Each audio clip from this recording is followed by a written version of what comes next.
For my third fieldwork project, I went to a prayer meeting at the Pasadena International House of Prayer, and it was an intercessory prayer meeting.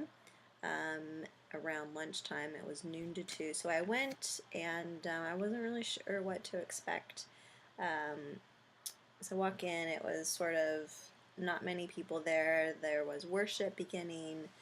And then, so as I sort of sat, just kind of waiting to see what was happening. So it was a prayer meeting for the Church of Syria right now and the persecution that's happening among Syrian Christians, both in Syria and then also in the United States, also in light of the immigration ban that's currently in place right now from that country.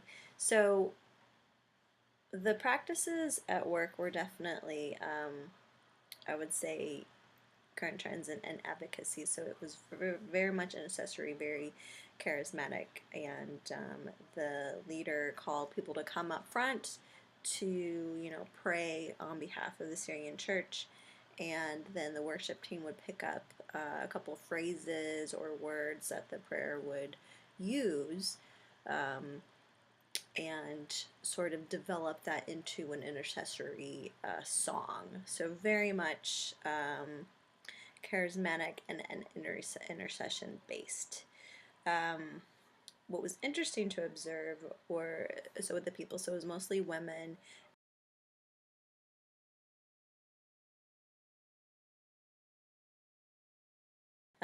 Middle aged, but then also ethnically diverse.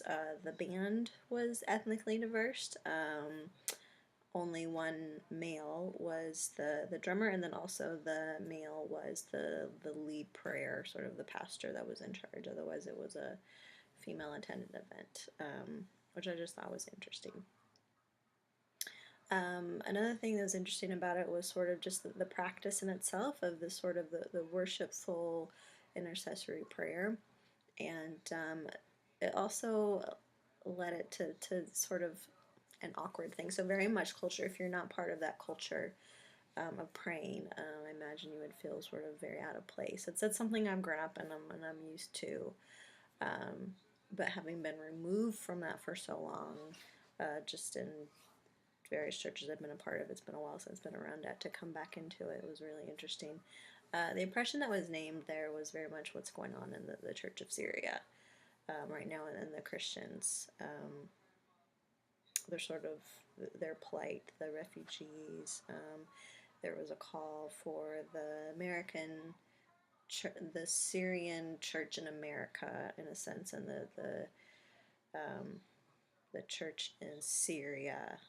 So same body, but for a call for them to come together. What was interesting, and something I was really reflecting on and struggling with at the time, was such a poorly attended event, really relying on the faith that the prayers that were spoken to be heard by God, and then for there to be a subsequent action on the part. So there wasn't a call to, ministering to Syrian refugees or meeting with Christians who are from the Syrian church in either country. There wasn't any sense of advocacy or mercy or servanthood. It was purely just spiritual prayer and worship.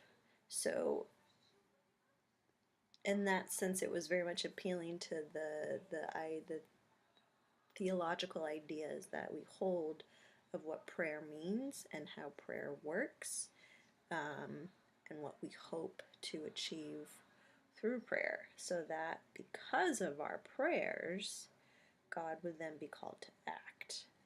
And that's something that I'm struggling with, because is the church in Syria more protected because I attended this prayer meeting? I don't know.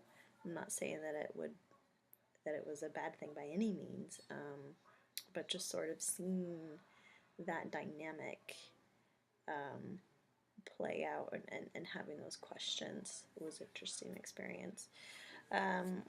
Where I saw God's fingerprint, so definitely the ability to see past one's own experience to put themselves in a position of seeing and bearing witness to the experience of the other or the oppressed other, and that is something that's very near to God's heart. So, if anything, a prayer meeting like that enables people to step out of their comfort zone, out of their life, to be able to bear witness to the experience of another, and this other is the oppressed Syrian church.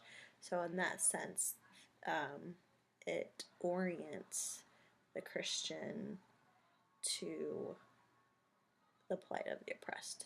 And so I think that's a very helpful critical piece. And that's where I see God's fingerprints, is sort of that call to the oppressed. And so if we put ourselves in a position where we are praying for and calling to mind an oppressed people group and praying for them, that in itself will encourage us to engage in such a way that we may actually be used physically, our hands and feet and stuff, that God will be able to kind of spread his kingdom in and through that. So it was a very interesting experience overall. I'm glad I went, and